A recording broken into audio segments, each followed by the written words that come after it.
Good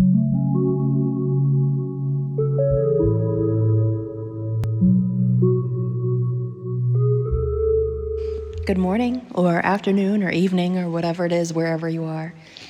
This is Shelley Moore, and I've decided to read another one of my little stories off my website for you.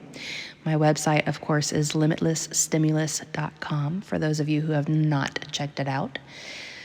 I started the website during the whole COVID lockdown thing when we were all home from work, and God knows I didn't want to do laundry or dishes, so I wrote stories. I've always been a writer at heart, and this has been really good for me, and I really enjoy it, and this is one of my personal favorites, even though it's only the second one that I wrote, so, there's some error to it, but I didn't even bother correcting the error because I like reading through my stories and seeing kind of like the progression of my writing as time has gone on through the whole lockdown thing, so I digress. Anyway, so this story is called The Cottage. It's written by myself, Shelley Moore, and here goes. The cherry red paint on Charlotte Gurdy's '89 Chevrolet Beretta was nearly pristine other than a tiny patch of rust under her driver's side door. Once a week, she washed it with the attention to detail that a brain surgeon would give as he navigated through the parts of his patient that store the ability to solve math equations and remember his children's birthdays. Her father told everyone that he had bought it for Charlotte's 15th birthday present, though the truth was he had bought it for her at 15 so she would have a full year to pay him back before being able to call it her own. She worked her ass off for it by scrubbing toilets and bussing tables at the restaurant her mom managed, and because of that, the pride she had for this vehicle was, as her mom would say, deeper than the holler, a reference to an old song by twangy country singer Randy Travis. Charlotte had celebrated her 22nd birthday with friends and family in her hometown in semi-rural Ohio. Her hometown, Coltonville, was perfectly nestled between city and country. If she wanted to go bar hopping with her friends downtown, all it took was a 20-minute drive south. If she wanted to throw a blanket over the hood of her car, drink cheap wine coolers, and stargaze, all she needed was a short drive north, and she'd be surrounded by nothing but cornfields, no city lights for miles to obstruct her view of the wide-open Ohio sky. Coltonville was a town which all the parents knew each other because they, too, had been born and raised there. Everyone knew everyone else's business, and secrets simply didn't exist because gossip may as well have been the city's currency. Although she loved her town almost as much as her beloved Beretta, she itched to stretch her legs and see the world, not unlike most 20-somethings. Her birthday party consisted of a grill loaded from one end to the other with burgers and dogs, a table full of pasta salads and burger fixins, 5 large coolers full of ice-cold beer, a handful of friends, and her entire extended family, which in Charlotte's book was the textbook definition of perfect. Mikey, Mom's cousin, who was more like her big brother, made his way over to Charlotte with his can of beer snugly nestled inside a grass-green beer koozie, which read, "Still a better gift than a Michigan jersey," so that he could introduce his new girlfriend, Claire. Claire had long, wavy blonde and gray hair, which was parted down the middle in true hippie fashion. She had a dainty silver nose ring, a shirt that fell off the shoulders to reveal a large floral tattoo which reached across her left shoulder and back, and a wide smile that radiated the genuine warmth of 1,000 midsummer suns. She hugged Charlotte as if she'd known her for years, and Charlotte couldn't help but love her immediately. "So nice to meet you, Charlotte. Mike just adores you," she said. "Claire's big into music like you are, Char. Tell her, Claire," he said, winking and playfully nudging Claire with his elbow, cigarette firmly gripped between the half of his mouth that wasn't being used to speak. "Everyone likes music, Mike," she said sarcastically. "Everyone with a soul, anyway. Mike says you play guitar?" she asked Charlotte. Charlotte nodded as she sipped from her beer bottle. "Well, I'm not quite that talented, but I toured with the Dead for a few years. Used to hop trains to catch shows. Lived in the woods with the others doing the same. I've seen the whole country thanks to Jerry." She laughed. That was the very moment the seed was planted deep in Charlotte's brain. This seed, as it turned out, only needed 2 days to sprout and grow large enough for her to act on it, and act on it she did. Being the frugal little worker bee that she was, Charlotte had saved quite a bit of money in a rainy day fund she had started her junior year of high school. She checked her account balance on her laptop, which reflected quite a bit more than she had anticipated, and then began the planning process immediately. She spent hours on end Googling words like road trip and solo vacation and calculating the cost of gas and the cost of hotels and motels versus sleeping in her car. She ran outside to grab an old map she knew was buried underneath the seat of her dad's pickup truck, and using a bright pink highlighter, she planned her route from start to finish. She'd start out by heading north on I-75 towards Lima, where she'd then head west on Route 30 toward Fort Wayne, Indiana, which is where her friend Lucy had moved the year prior with her fiancé. She hadn't seen Lucy since her move, and this was the perfect excuse to surprise her with a bottle of her favorite Pinot and a large chicken, bacon, and pineapple pizza from Cincinnati-based La Rosa's, which was Lucy's favorite. She used the following day to pack the necessary supplies and go over her routes again and again, making small changes here and there to accommodate her desire to see a handful of landmarks she had always wanted to visit. She didn't want to spend too much time in one place. Her goal, she had decided, was to drive in a big circle around the states, beginning in Ohio, through Indiana, Illinois, Iowa, to South Dakota, then through Wyoming, Utah, Arizona, New Mexico, etc., until making her way back up to Ohio. This route would bring her through the sites that she most wanted to see and then back home before next semester began. She was elated and felt more alive than ever. 2 days later, Charlotte was driving westbound on Route 30 and had been for about a half hour, which according to the map meant she'd be entering Fort Wayne, Indiana within the next hour or so. Tool's 46 and 2 played at maximum volume, which in Charlotte's opinion was the only proper way to listen to it.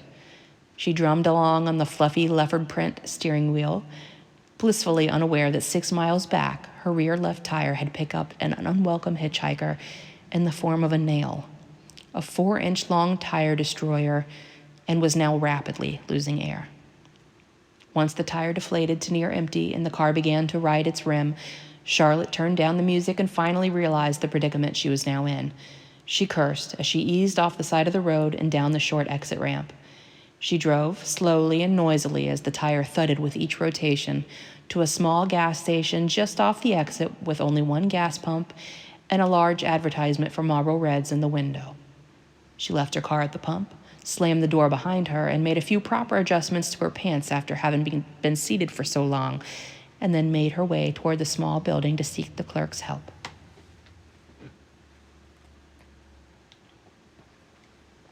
It was about 6 p.m., and the sun was just beginning its final descent into the expansive cornfields that abutted the old gas station and roadways. She pulled on the metal door handle, which she quickly realized was locked. She pushed her face and hands to the glass and peered into the building to see if anyone was inside, to which, unfortunately, the answer seemed to be a hard no. She cursed once again, kicked the door just hard enough to instantly regret the pain that it caused her big toe, then walked back to her car while mumbling other obscenities that would surely make her mother blush. She opened her door, grabbed her phone, pushed the button on the bottom, and angrily said, "Call Dad." No signal. "Of course," she said out loud, with an exasperated, sarcastic laugh. Of course there's no signal. Are you kidding me right now?" She threw her phone onto the passenger seat, slammed her door shut, and leaned against it, arms crossed and eyes closed tightly. She needed to think. Does she know how to change a tire? She watched Dad do it once. How hard could it be? Dad barely knew how to change a light bulb. Mom did most of that stuff for him. Dad was Rain Man when it came to accounting, but when it came to getting his hands dirty, it just wasn't his thing. Mom grew up with younger sisters and a father who had wanted boys but got girls, so being the eldest of the three, she was taught fairly young how to do everything from changing her own oil, replacing belts and jumping batteries, to replacing toilets, laying tile, and using every power tool known to man. Her mother was 5'4", blonde, and every bit as capable as any man Charlotte had ever met. Over the years, Mom had taught Charlotte quite a bit, but her older brothers tended to rush to her every beck and call, so there wasn't much of a need to learn how to be completely self-sufficient. That's what big brothers were for, after all. One time, though, Charlotte's dad had taken her with him to visit his mother while in hospice care, and on the drive home, they too had suffered a flat tire. It took him nearly 3 hours and enough sweat to fill a 5-gallon bucket, but surprisingly, he did manage to get the donut onto the truck, and they made it home, where Charlotte's mother met them in sheer shock, not that they had come home 3 hours later than expected, but from learning that her husband of 20 years had changed a tire all by himself. I can do this, Charlotte thought aloud. If Benjamin James Gurdy can change a damn tire, Charlotte Grace Gurdy can too. She opened her car door once again, reached beneath the steering column to pop the trunk, then made her way around the back. She lifted the trunk, pulled on the fabric handles to raise the liner, and to her disappointment and utter astonishment, it was completely barren. No spare. No tire where a tire should have been. She realized in that moment that she had never once since owning this car even thought to check to see if there was a spare tire residing where a spare tire should reside in a 1989 Chevrolet Beretta, and her father surely had never thought to check upon purchasing it years ago. It was likely the spare had been utilized in its past life, the life it had before its relationship with Charlotte, and this, Charlotte realized, was not good for her situation in the least. Defeated, she slumped to the ground and sat with her head in her hands, knees drawn to her chest, trying to think of her next move. After a minute or two, she suddenly heard the unmistakable sound of children giggling and playing somewhere nearby. She dropped her hands to her sides and sat up straight, eyes wide, trying to pinpoint which direction the sound was coming from. Now, as alert as a hunting dog that had caught its target's scent, she scanned the horizon in all directions, waiting to hear them again, and she did. It seemed to be coming from just up the road from the gas station. With sunlight fading fast and no real other option in sight, she stood, grabbed her phone from the car, then jogged down the empty, cornfield-lined roadway in the direction where she had thought she had heard the children. Where there were children, there were bound to be parents, she thought, and parents can help. Parents can call AAA. She could still make it to Lucy's before nightfall. Charlotte heard the sound of children drawing nearer, and her heart raced at the anticipation of finding help. She had gone about a mile, picking up her pace as her anticipation grew just until the gas station and her precious but crippled vehicle were out of sight. She stopped again to listen, but heard nothing. She stood still for another moment or two, listening intently. Silence. "Screw," she mumbled under her breath. She realized she must have gone too far, but she wasn't sure how that could be, considering she hadn't passed any side streets, playgrounds, or anything resembling civilization whatsoever. The only thing she had seen on her short walk was cornstalk after cornstalk. She listened for another moment, and after hearing nothing but the wind passing through the fields, she decided to head back to her car to see if maybe she had missed something. She had only taken a few steps when she realized the road she faced now had a slight incline, which couldn't possibly be right because this very road, just seconds earlier, was as flat as a sheet of paper. Unsure of how to process what it was that she was now looking at, she stood, mouth agape and brows furrowed, trying to figure out how to take her next breath without totally freaking out. "What the actual hell?" she said aloud. She told herself maybe she just hadn't noticed it because she was so focused on listening for the children. She took one step and then another, and decided the only thing she could really do at this point was to keep walking back toward her car. Once she reached it, she decided she would drive it, defunct tire and all, back onto Route 30 where some passerby would surely stop to help a pretty young thing change her tire. Then she'd be happily on her way to Lucy's again, and this would all be an incredible, albeit unbelievable story she could share over several glasses of wine. As she walked up the slight hill, her legs began to ache. She was reasonably fit, but the incline was beginning to get a bit steep, as nonsensical as she realized it could be, and her muscles strained to keep up. She stopped for a second to rest and scan the horizon once again, listening for the sound of children giggling, playing, or whatever the hell it was they were doing when she heard them before. When she turned to face the direction from which she had just come, there, at the bottom of the hill that shouldn't even exist, right where she must have been standing just moments before, was a small pond. "I am absolutely losing my goddamn mind," Charlotte said in shock. The pond had a small, weathered red canoe upside down beside it, and a dock that extended into the water a few feet. Behind the pond, set back from the road several hundred feet, stood a small, brown cottage with smoke reaching from chimney to the clouds. "What the hell was in my coffee?" she asked herself, and then she heard the children again. It sounded like they were down there, down by the pond and the cottage that weren't there just moments before. Without realizing she had even made the decision to do so, she found herself running downhill toward the sound of the children. She estimated she had about an hour left of daylight, and she sure as hell didn't want to get stuck here. When she reached the property line, she noticed a small, creepy doll laying in the grass near the pond. It was an old doll and looked handmade. It was missing a button eye, and its hair was made of yellow yarn which had been braided and tied at the ends with blue ribbon. It had on a blue dress with little white flowers, also hand-sewn, and looked as if it had been in that spot through a few dozen rough winters, which upped its creep factor significantly, Charlotte thought. She yelled out, "Hello!"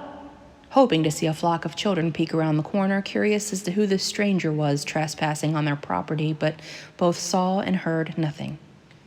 She walked around the pond, past the dock, which she was able to now see was in a major state of disrepair, and then finally up to the front door of the modest crapshoot of a dwelling. She leaned back a bit to peek into the window to the right of the door, but heavy curtains inside prevented her from seeing much of anything at all, other than a hint of light from within. She knocked twice, cautiously knocked twice more, then waited. She looked around the property while she waited for somebody to answer. To the left of the cottage were cornfields, and to the right there stood an old barn. The barn was beautiful, she thought, but also weathered, and in such a state of disrepair that she could clearly see its contents through its one missing wall and half roof, but more alarmingly, perhaps, as far as she could see, there were no vehicles. No cars in the dirt driveway, no trucks, not even a hint of farm machinery, which she thought they'd surely need to plow these fields.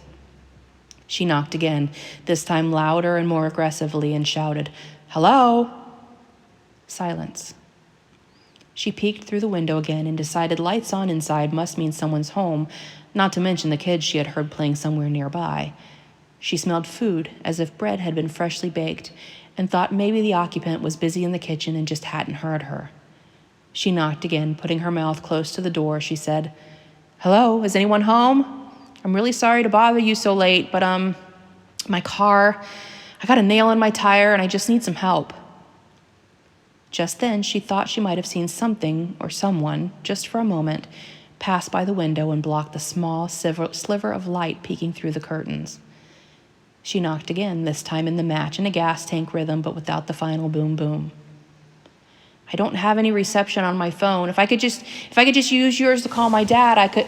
The door opened, but only slightly. Whomever had opened it now stood behind it, apparently not wanting to be seen. Charlotte spoke to the empty opening. "Hi, my name's Charlotte. Look, I'm really sorry to bug you, but you sure do talk a lot," a woman's voice said from within. The door shut abruptly, which startled Charlotte, but then reopened, revealing a wrinkled, frail old woman with a sharp nose, age-bitten skin, and long, stringy gray hair that reached down to her hips.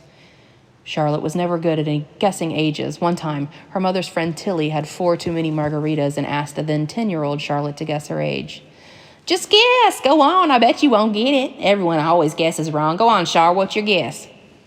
I don't know, like 46, a young, naive Charlotte replied.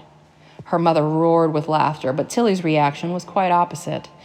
She slowly set her margarita onto the table beside her, reached up to pull her sunglasses down just low enough for Charlotte to see her eyes, and said, "You're funny." "That was funny, wasn't it, Anne-Marie? You raised a little comedian here, I see."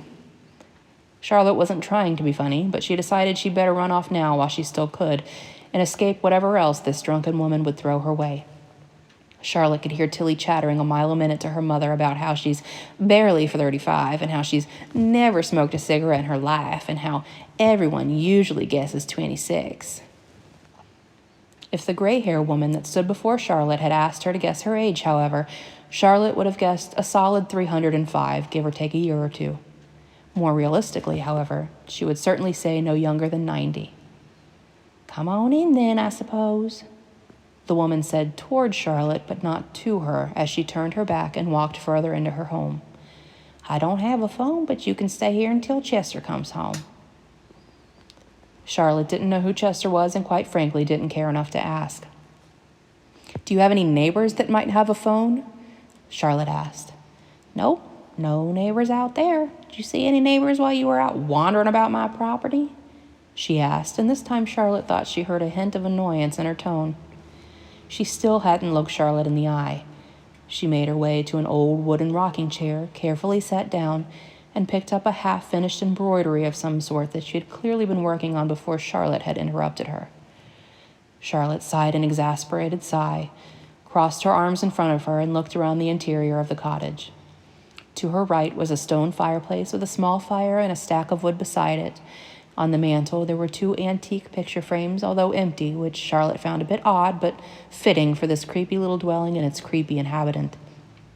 The room in which she stood had modest furnishings, a sofa that looked nearly as old as the woman, her rocker, and a bookshelf with about 3 dozen books covered in a thin layer of dust. Beyond the living room there was a small kitchen with a hot plate and tea kettle, a small sink with no dirty dishes within, and beside it a small table and 2 chairs.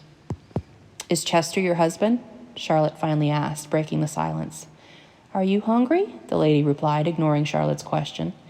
"Dinner is cold by now, but there are a couple of biscuits left over and some fresh cream on the table. Help yourself." "Thank you, but I'm okay. Will Chester be able to fix my tire?" "Chester fixes everything. If it's broke, Chester can fix it," she said, the last part almost in a sing-song way.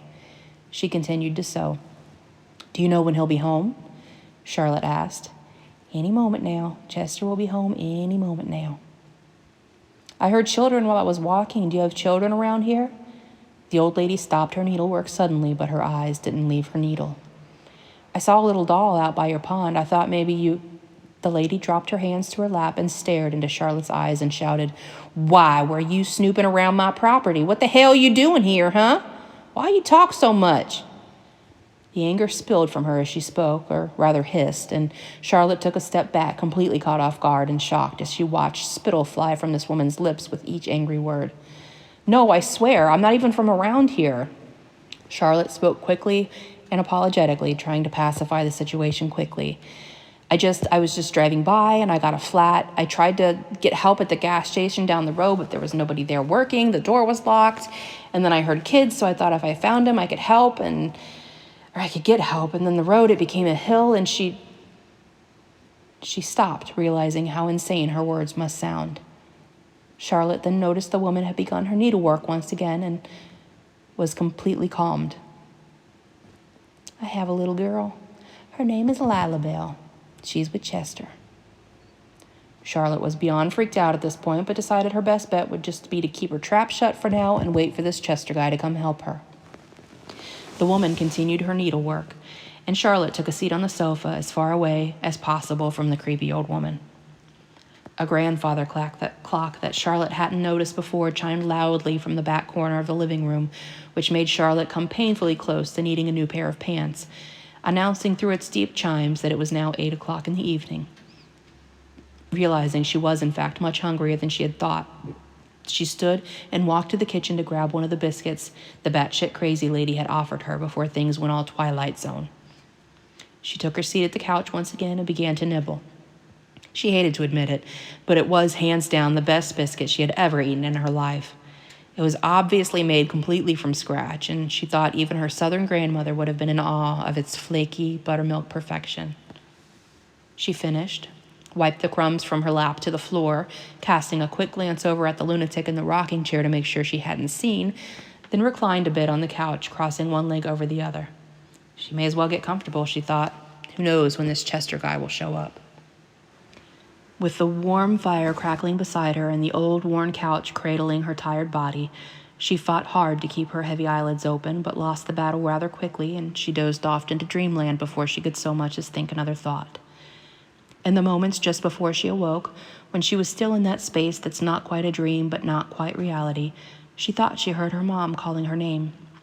She opened her eyes, expecting to see her lavender bedroom walls and her sheer white curtains that adorned her large bedroom windows, but instead, she saw a large, burly, bearded man in a red and black hunter's cap standing above her, staring down at her. She jumped, startled awake, and realized immediately her clothes had been changed. She was now wearing a hand-sewn blue dress with little white flowers, and her hair had been made into 2 long braids with yellow ribbons tied into bows at the ends. Her feet were tied together and then secured to the footposts of a bed, and her arms were tied at the wrists and secured around the wooden posts of the headboard. She screamed a scream she didn't know she was capable of screaming. She screamed again, and then once more. The man just stared at her, waiting for her to finish. "Stupid girl, you gonna hurt your throat," Ain't no one gonna hear you out here anyway, the man said to her. His voice was gravelly and sounded like his vocal cords had been shredded with a cheese grater. Charlotte had 1,000,001 questions running through her mind, but she couldn't think clearly enough to formulate any of them into a coherent question to ask this lumberjack hulk of a man what the hell he was doing with her. He spoke before she had to. Don't be a stupid girl. Rose will be good to you, you hear? He said. Charlotte just stared at him, no words yet able to escape her trembling lips. Rose done you up like this. You ate them biscuits she made, didn't you? Stupid girl. Shouldn't have done that. That's how she catches you with them biscuits. Stupid girl, she caught you, he said to her. He tugged on the ropes at her ankles to make sure they were secure, and then walked up to her hands and did the same. Rose is making me breakfast, but she gonna come be with you for hers. The man, Chester, she assumed, started to walk out of the room, but Charlotte stopped him in his tracks by asking, Wait. Are you Chester? Yep, that's me, he said, then kept walking. No, please wait. Please, Chester, help me. Please, Charlotte pleaded. She's too old, the crazy old woman suddenly said from the doorway. She's too old and I don't like her. She was poking and prodding around our property, Chester, snooping around like a curious little cat. I hate cats. They piss everywhere. Well, she's what you got, ain't she now? And you ain't got much of anything in a long while, Miss Rose, so you better be happy she poked and prodded, Chester said to Rose. I don't like her and I don't want her, the nasty old woman had said as she crossed her arms in front of her as if she were a toddler throwing a tantrum. Please let me go, Rose. Just let me go. I'll walk out of here and back to my car and... Charlotte pleaded. Rose laughed a loud, cackling, hideous laugh and said to Chester, Hear that, Chess? She just gonna walk on out of here, go back to her car, go about her life while we rot out here in the middle of nowhere all alone.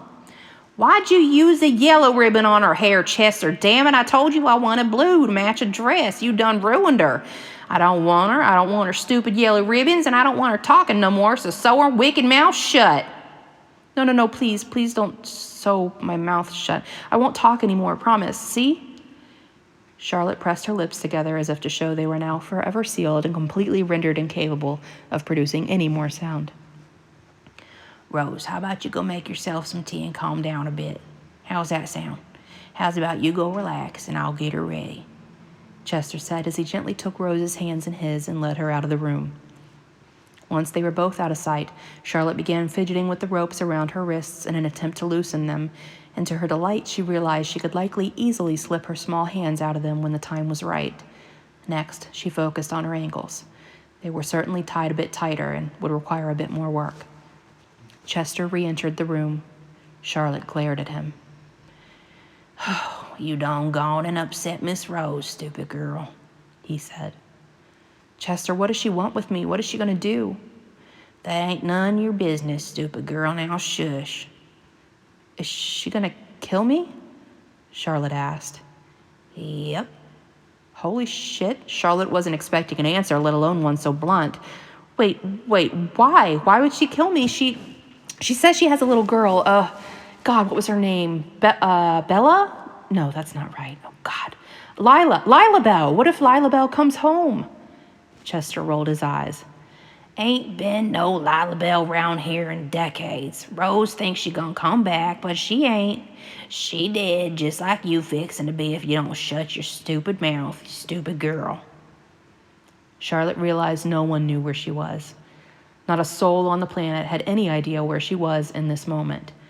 Lucy didn't know she was coming. It was supposed to be a surprise.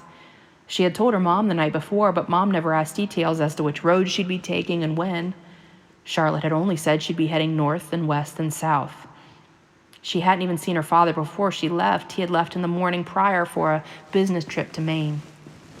Her phone was in the back pocket of her jeans, but what good would it do her out here in the cornfields of Crazyville? Besides, no one knew where the crazy old bat had put her clothes. For all she knew, they'd been tossed into the fire and destroyed forever. What can I do to make her not kill me, Chester? She finally asked, realizing how stupid her question sounded only after having asked it. Chester stopped and turned to face her. He looked genuinely perplexed. He said, None of them others ever asked me that before, stupid girl. She gonna kill you, though. She always end up killing them. He almost said under his breath. Them? Charlotte asked, swallowing the lump that had now formed in her throat. There are others? Yep, he said. Why? He stopped what he was doing and put his hands to his beard to stroke it, as if half annoyed by Charlotte's questions, yet also maybe, Charlotte hoped, enjoying the interaction. Well, listen, stupid girl, he said in a much quieter tone, glancing toward the kitchen where Rose was making her tea. I'll tell you because you asked and ain't no one ever asked before. Usually they too scared to ask. Charlotte shuddered. Rose lost her little Lila. She done drowned in that pond out there. He nodded in the direction of the pond outside. Long, long time ago, before you was born. Hell, before I was born. Lila drowned and Miss Rose couldn't save her. That's what she told me anyhow. Rose's old man, his name Chester too. He was a bad man, but he tried to make Rose happy, so he'd take kids from the street and he'd bring them home to her. He'd steal them, take them from their backyards while they played, or when their parents sent them to the store for bread and smokes. Chester'd snatch them up, bring them home to her, tell her she could keep them, like pets. Miss Rose, dress them up, make them real nice clothes herself, and feed them good and keep them. She don't like it when they talk back, though. One girl, about 6 or 7, called Rose a nasty old woman, so Rose sewed her mouth shut. Girl ended up dead a few days later because Rose said she was ugly and useless now. And Chester threw her in the pond out there and let her drown. Charlotte felt warm tears fall down her cheeks and into her hair. She continued to shudder, and at this point it became more of a constant shiver, her body subconsciously trying to shake off the horrible things that she was hearing. Chester continued. Mean old Chester, he done run out of little girls to steal, so he started snatching up little boys. Miss Rose was real unhappy about that, so she'd just tie him up and throw him in the pond herself to teach old Chester a lesson, I suppose. Chester stole me from my mama when I was just a little thing. Couldn't even talk yet. Told her she could raise me like a girl. They took away my parts that made me a man and dressed me in dresses and bonnets, they did. Till one day, I got too old, Chester wanted to kill me off and get another kid. Rose said she liked me too much, so she saved me. She fed old Chester one of her famous biscuits and threw him into the pond. She told me I'm the man of the house now. Started calling me Chester. Ain't no kids come around since me. Stupid girl. Till you. I'm not a kid. I'm clearly not a kid, so why kill me? Just let me go. I'll never tell a soul, I swear it. I'll never speak of you or Rose to anyone. Please, just let me go. Chester hung his head and seemed to contemplate her words for a minute. He interlaced his hands behind his hanging head, then rubbed the back of his head with his palms. He looked up and cocked his head to one side, cracking the bones in his neck. He stared at Charlotte. She's crazy. She's out of her mind. You see that, right? I mean, you get that now, right, Chester? Now that you're grown? Charlotte said imploringly. You can leave too. You can come with me. We'll find your family. We'll get you help. You can get away from her. Chester let out a long, drawn-out sigh, then looked behind him toward the room where crazy Rose must have been sipping her tea and working on her needlepoint. Rose don't just kill these kids, stupid girl. Don't you think I would leave if I could? Do you think I'm stupid? She took my manhood, stupid girl, not my brain. He had begun to yell, but caught himself, leaned closer to Charlotte and whispered, Rose won't let anyone leave. She won't let you leave. She won't let me leave. And she ain't never gonna let them kids leave either. As if Charlotte's state of confusion could possibly stretch any deeper, she squinted her eyes and shook her head, trying to make any sense at all of the nonsense this sad, scary eunuch was spouting off to her. What the hell are you talking about? She killed them. They're dead, gone. They ain't gone, stupid girl. They ain't gone. He hung his head and shook it slowly from side to side. He rubbed his palms against the back of his head once again, then quickly pointed with his right hand to the floor. Charlotte stretched her body as far as she could so she could see what on earth he was pointing to. Then she saw it. Drawn in what appeared to be dried blood on the wooden floor beneath the bed she lay on was a reversed pentagram. Hundreds of unlit but clearly used black candles encircled the bed. Little shoes, which she quickly assumed must belong to the children of which Chester spoke, were placed at both the head and the foot of the bed. Perhaps the most disturbing thing she saw, however, were all the little bones atop the dried blood which outlined the pentagram. Too big to be rodent bones and too small to be bovine, Charlotte now wanted to scream.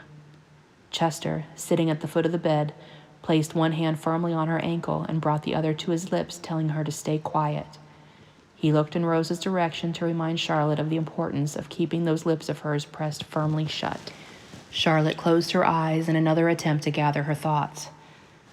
I don't understand. Is she some sort of devil worshiper or something? She managed to ask through a voice too mouse-like to be her own. Something, stupid girl. Something, he replied somberly. All I know is she keeps their little souls. At this point, having crossed the threshold of crazy about 100 times over, Charlotte thought little else could shock her, but this was too much to comprehend. Keeps their souls? You have to be kidding me. That can't be a thing. That can't be real. You can't just keep people's souls. That's like some B-grade horror flick bullshit. Now you're just playing with my head. Chester held his finger to his lips again, and that's when Charlotte noticed the tears swelling up in his eyes. Holy shit, he wasn't joking. This nasty old woman was enslaving the souls of these poor little kids. She cried. Hot, heavy tears fell from her eyes, wetting her face and her hair as she laid there in this stranger's bed, tied at the arms and legs, and all she could think about was the children. Charlotte realized it must have been the children she heard playing, the trapped souls of these poor children trapped here by this monstrous woman. She couldn't think. She could only weep. You kill her yet? Rose yelled from the other room, startling both Chester and Charlotte. No, Miss Rose, not yet. Soon, Chester yelled back to her. He gave Charlotte's ankle a good squeeze and a pat, and then let go and stood from his chair. What are you waiting for, Chester? For God's sake, just kill her and be done with it, damn it. Charlotte found herself less focused on escape at this point, and more worried about the poor, helpless children the woman had kept here as prisoners even in death. She went through every television show she had ever watched about ghosts and death, trying to figure out if she knew a way to help free their innocent little souls. She had nothing. She didn't know squat about this kind of thing. Hell, until 3 seconds ago, she didn't even believe it to be real, but her assumptions had been based upon little evidence other than terrible TV shows in which the guy who claims to be professional ghost hunter seems to think every creak and groan of an old building sounds just like a supposed demonic voice saying, "I'm going to kill you." Chester, please untie me. I can take her. I can run past her and out that door. No one has to die tonight. Please, Chester, just let me go. She already done some sort of voodoo witch spell on you, stupid girl. How you think you got here? She knew you's coming. No one can see this place unless she wants them to see it. She got some sort of spell on it. You already trapped here, stupid girl. She already done you wrong before you ever even walked in that door. Why you think I ain't leave yet, huh? You think I ain't tried taking that old sack of bones out there down? You think I ain't tried running away? Oh, I tried. I tried, stupid girl. Chester walked up to Charlotte and leaned down so they were nose to nose, then whispered, I stuck a knife in her throat myself, stupid girl, and no blood ran. None. She the devil. It don't work like that. She got you. You hers now. Charlotte felt defeated. She couldn't think her way out of this one like she had when the cops busted her and her friends underage drinking in French Park one night when she was 17, but she thought maybe she could help the children. Maybe that's what brought her here. She had always been a big believer in the whole everything happens for a reason thing, so maybe that's why she was here. That's what she chose to believe in this most critical of moments anyway. She needed to save those children. They couldn't be saved in life, so the least she could do, she felt, was save them in death. Chester, I need you to listen to me, okay? Listen to what I'm about to tell you. Chester pursed his lips, stood, and turned his head slightly to one side as if interested in what she was about to say. Chester, you have to kill me. I'm okay with it, all right? Just do it, but before you do it, please let me eat one of those biscuits so I can pass out. I don't want to feel any pain. I'm scared of the pain, not death. Death I can handle. They say it's just like passing from one room into another. I hope that's what it's like anyway, she said. Noticing the confusion now weighing heavy on Chester's face, she continued, I need to help those children, okay? After you've done the deed, I need you to take soap and water and wash away a part of this pentagram beneath the bed, okay? Break it. A part that she can't see, a part that's hidden beneath the bed, okay? Chester listened attentively. Then I need you to burn all those little shoes, every last one of them, Chester. Burn them. Burn them until only ash remains. You got that? That's important. Why? He finally asked. Well, I'm really just grasping at straws, she said, but I'm hoping it'll release their little souls, and I think breaking the pentagram might get rid of whatever keeping people trapped on the property. But you'll be dead, he said. Yes, I'll be dead, and that's okay.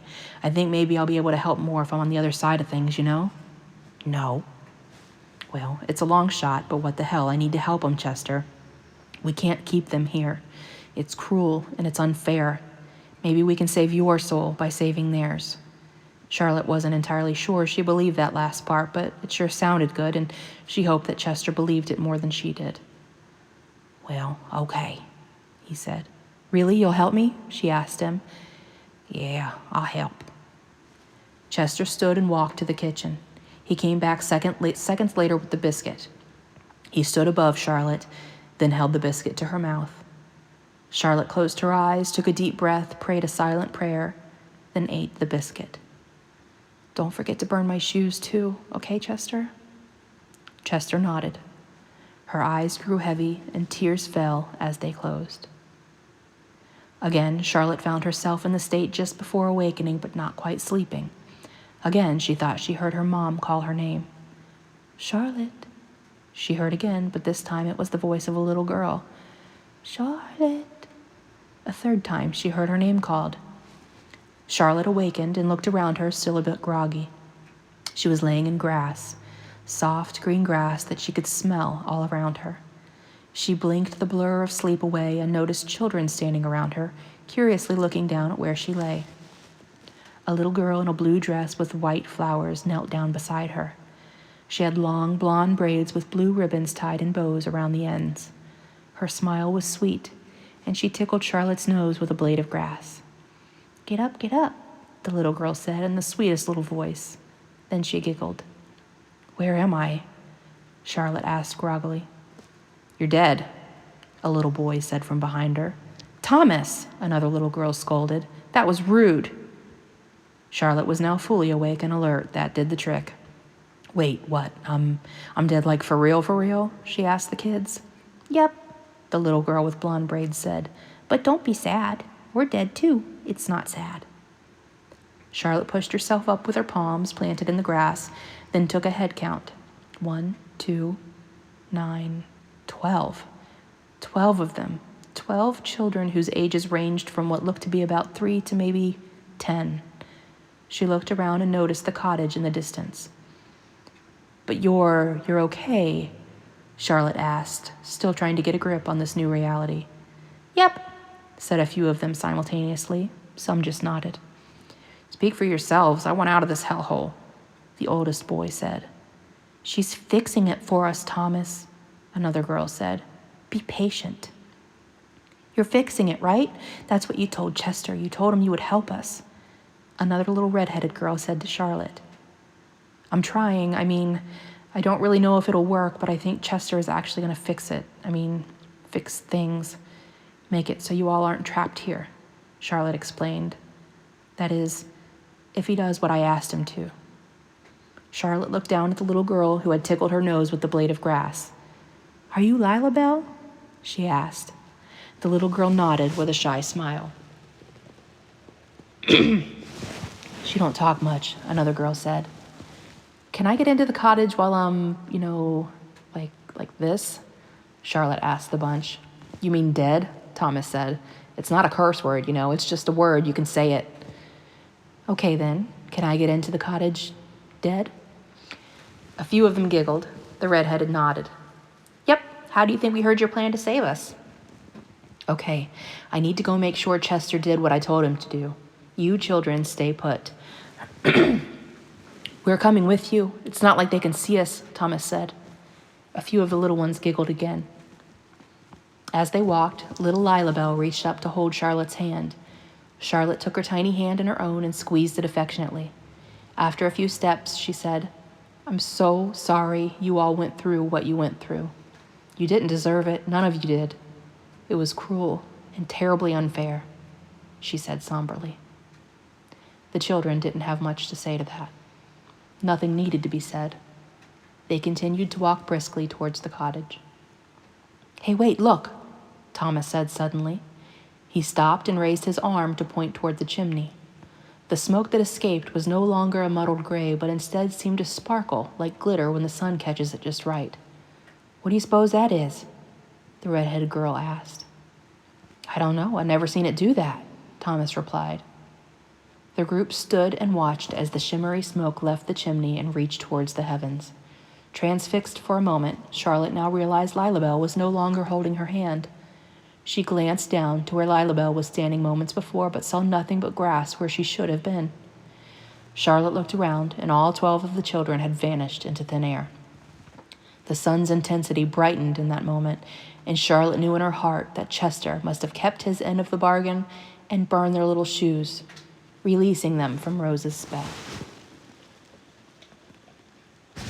Charlotte wept and watched the diamond-like sparkles as they dissipated and became mere chimney smoke once again. She was so overwhelmed with joy for the children, but quickly realized she needed to go inside and make sure Chester was able to find her own shoes and burn them as well. She ran to the cottage and tried opening the door to no avail. Couldn't dead people just, walk through walls? She thought.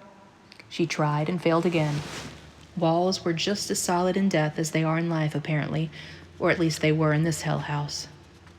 She ran around to the back of the cottage, hoping to find a back door, and finally, with some sort of stroke of luck, she found not only a door, but one that had been left slightly ajar, just enough for her to be able to squeeze her way through and into the kitchen where the tea kettles still sat atop the hot plate. The living room stood empty, no Rose and no Chester, so she made her way to the bedroom.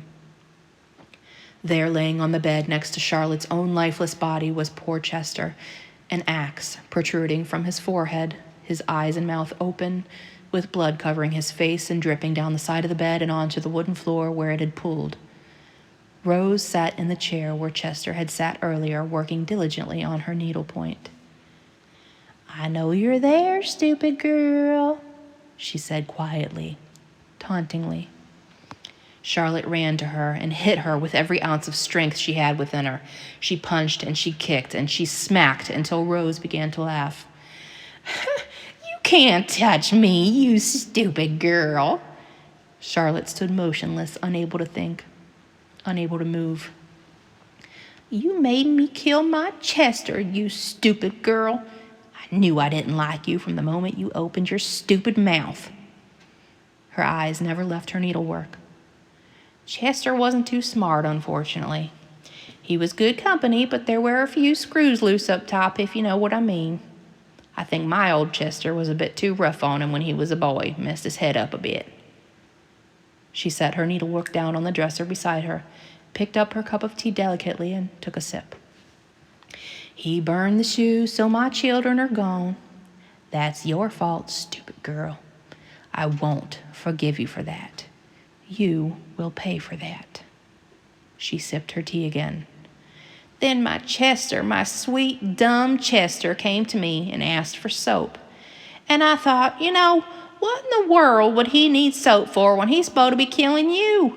So I asked him. I said, Chester, what on earth do you need soap for? And you know what he said? She laughed, then set her tea down beside her. He said, Miss Rose, I need to scrub the floors. The old woman laughed so loudly she cackled. It was terrifying. So I got him his soap. Then I followed him to the bedroom. I wanted to see what he was up to. When I saw that he had already killed you and hadn't told me, I knew something was amiss. So I walked out back and I grabbed my old axe there and came inside to see Chester on his big dumb hands and knees trying to scrub away all my hard work. So I had to stop him, and it's all your fault, you stupid, stupid girl. Rose lifted her stare to meet Charlotte's. Her eyes were cold and black, soulless and hollow. Rose stood and walked slowly toward Charlotte, their noses so close a single sheet of paper could hardly fit between them. You will pay for this, stupid girl. You're mine now. Charlotte didn't budge.